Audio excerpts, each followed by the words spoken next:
Hello guys, welcome back to my channel. So guys, आज मैं आपके लिए लेके आया हूँ इस ड्रामा के एपिसोड 2 के लिए एक्सप्लेनेशन। अगर आपने इससे पहले के एपिसोड नहीं देखे तो आप उन्हें हमारे चैनल पे जाके देख सकते हैं, और साथ ही में मैं उन वीडियो के लिंक नीचे डिस्क्रिप्शन में भी दे दूंगा, तो आप उन्हें भी चेकआउट कर सकते हैं। और मैं आपको रैंडम सीन हटाकर मेन स्टोरी के हिसाब से एक्सप्लेन करूंगा। सो यहाँ एपिसोड 2 की स्टार्टिंग में हमें यहाँ पे रात के समय में इन दोनों को दिखाया जाता है, जहाँ की ये दोनों ना मिलकर चेस खेल रहे थे। और यहाँ पे सूजुन ना उससे पूछ ही लेता है, आखिरकार क्या तुम उस लड़की को अभी तक भुला नहीं पाए? तो यहाँ पे सॉन्ग तो कह रहा था कि नहीं, मैं तो उसे कब का भूल चुका हूँ, तुम्हें ऐसा क्यों लग रहा है? यहाँ पे सू कहने लग जाता है कि मैंने तो उस लड़की की बात की भी नहीं, और साथ ही में कह रहा था कि मुझे पता है तुम ना उस जरूर फीमेल डॉक्टर के बारे में ही सोच रहे थे ना, तभी तो मैं कहूँ कि आज तुम दोनों एक दूसरे को इतनी ज्यादा फिक्र वाली नजरों से क्यों देख रहे थे उस समय, जैसे कि तुम उसे ना बहुत पहले से जानते हो और उसके केयर करते हो। अब जल्दी से मुझे सच बता दो कि असल में वो लड़की थी कौन? क्या वो तुम्हारी कोई एक्स गर्लफ्रेंड है? पर वो तो बता रहा था कि नहीं, मैंने कहा ना मैं उसे नहीं जानता। तो वो कहने लग जाता है कि मुझे पता है कि जरूर वो तुम्हारी ना एक्स गर्लफ्रेंड ही होगी फिर। और मुझे अब ये बात बताओ कि तुम्हारा ब्रेकअप क्यों हो गया था? वो तो काफी अच्छी लड़की लगी मुझे। और वो तो यहाँ पे उसे कुछ नहीं कह के वो ना उठ के वहां से चला गया था। और वही इधर यहाँ पे सूजिन को घर पे दिखाया जाता है, जो कि अपने यहाँ पे पुराने चीजों में से ना एक चॉकलेट का बॉक्स निकालती है, और साथ ही में वो यहाँ पे ना कुछ फ्लैशबैक याद करती है कि असल में स्कूल टाइम में ना ये चॉकलेट का डिब्बा असल में उसे ना सॉन्ग यूंग ने दिया था, क्योंकि असल में वो नई नई स्कूल में ट्रांसफर हो के आई थी और उसका ना यहाँ पे कोई भी फ्रेंड नहीं था। और उसी दौरान ना शायद यहाँ पे इन दोनों की दोस्ती हो गई थी। वो यहाँ पे हमेशा उसे घर भी छोड़ने जाया करता था, और साथ ही में उसे ना चॉकलेट भी दिया करता था।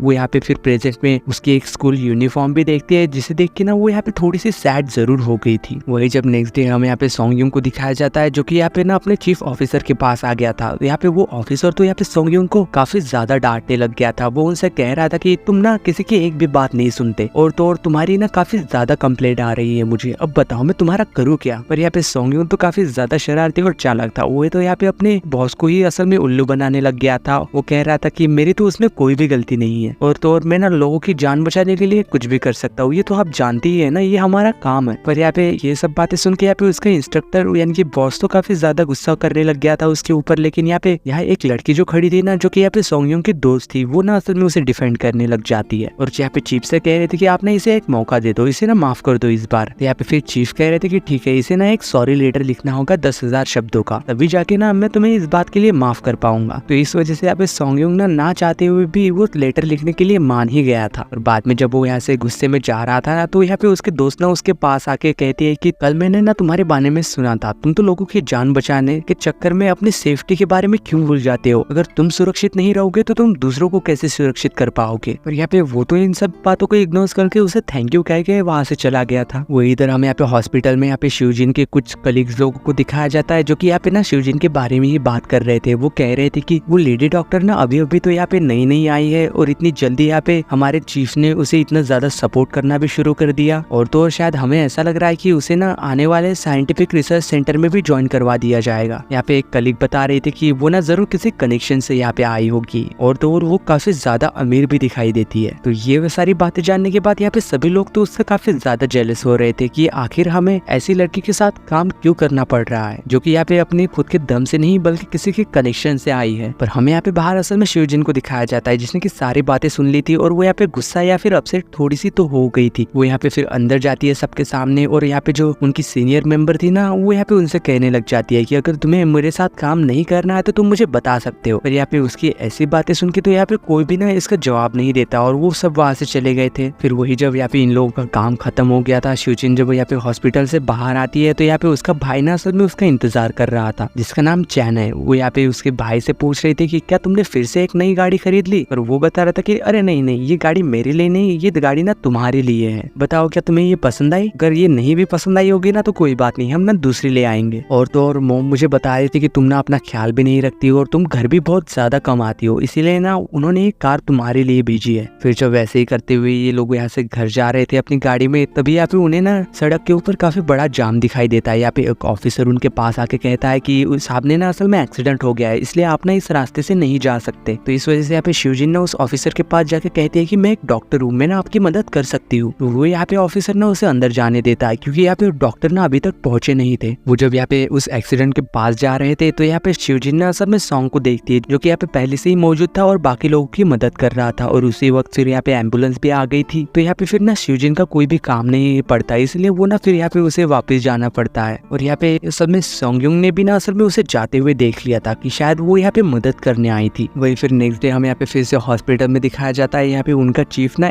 2 टीम बना रहा था डॉक्टर की, रिसर्च के लिए और पेशेंट को देखने के लिए भी। तो यहाँ पे उनमें से एक टीम का कैप्टन ना वो यहाँ पे शिवजिन को बनाता है। तो शायद ना फिर हमें यहाँ पे एक बात पता चलती है कि यहाँ पे उसके कलीग जो है ना वो उससे जरा भी खुश नहीं थे। तो इसी वजह से वो यहाँ पे शिवजिन को छोड़ के ना दूसरे डॉक्टर की टीम में चले जाते हैं। तो यहाँ पे शिवजिन तो इस बात से थोड़ा अपसेट हो गई थी क्योंकि उसे तो चूज करने का मौका भी नहीं मिला। तो फिर हमें यहाँ पे कुछ देर बाद दिखाया जाता है कि असल में डॉक्टर ने ही ना यहाँ पे उसे कुछ टीम मेंबर उसकी टीम में जाने के लिए भेज दिए थे, जिसे देख के ना फिर यहाँ पे शिवजिन तो थोड़ी सी खुश लग रही थी और वो यहाँ पे उन्हें ना वेलकम करती है और कहती है कि हम ना बहुत ही मन लगा के काम करेंगे और लोगों की जान बचाएंगे। और वही दूसरी तरफ हमें यहाँ पे सॉन्ग को दिखाया जाता है जो कि यहाँ पे अपनी टीम मेंबर से ना यहाँ पे काफी हार्ड ट्रेनिंग करवा रहा था। उन्हें कह रहा था कि हम ना फायर फाइटर है, इसलिए हमें ना काफी फुर्तीला और स्ट्रॉन्ग रहना होगा ताकि हम लोगों की जान बचा सके। और फिर वही सीन शिफ्ट होकर ना हमें यहाँ पे फिर से शिवजिन के ऊपर दिखाया जाता है जो कि यहाँ पे कहीं जा रही थी और वो यहाँ पे ना एक गली के अंदर मौजूद थी। वो यहाँ पे उस गली की ड्राइंग को देखते ना वो अपने स्कूल के दिनों को याद करती है। वो और सोंगयुंग ना अक्सर ही यहाँ पे आया करते थे और यहाँ पे सोंगयुंग ने ना असल में इस दीवार के ऊपर कुछ लिखा हुआ था, जिसे देख के यहाँ पे प्रेजेंट में ना शिवजिन तो उसके बारे में ही सोच रही थी। बाद में वो असल में यहाँ पे फिर ना सॉन्ग के घर पे चली गई थी। वो यहाँ पे उसका डोर नॉक करती है, तभी यहाँ पे असल में सोंगयुंग की बहन ना डोर ओपन करती है और वो यहाँ पे शिवजिन को देख के तो काफी ज्यादा गुस्सा हो गई थी और उससे कह रहे थे कि तुम यहाँ पे क्यों आई हो। ये सब कह के ना वो यहाँ पे गुस्से में दरवाजा बंद कर ही रही थी कि यहाँ पे शिवजिन ना उससे कहने लग जाती है कि मुझे ना सॉन्ग से मिलना है। पर वो तो कह रहे थे कि तुम्हें आखिरकार मेरे भाई से क्यों मिलना है, तुमने जो कुछ भी उसके साथ पास्ट में किया अब भी तुम उसके सामने आ भी कैसे सकती हो। देखो अब तुम ना मेरे भाई का पीछा छोड़ दो और उसे ना खुश रहने दो, और तो और उसकी ना नेक्स्ट ईयर शादी भी हो जाएगी, इसलिए तुम ना उसका पीछा छोड़ ही दो अब। तभी यहाँ पे फिर ना उसकी मॉम भी वहाँ पे आ गई थी और वो यहाँ पे ना उसका दरवाजा बंद कर देती है। पर यहाँ पे फिर भी शिवजिन ना उनसे भी रिक्वेस्ट करने लग जाती है कि आप प्लीज मुझे बता दो ना कि सोंगयुंग कहाँ है, मुझे उससे मिलना है एक आखिरी बार ही सही। तो यहाँ पे फिर सॉन्ग की मॉम ना उसे बता देती है कि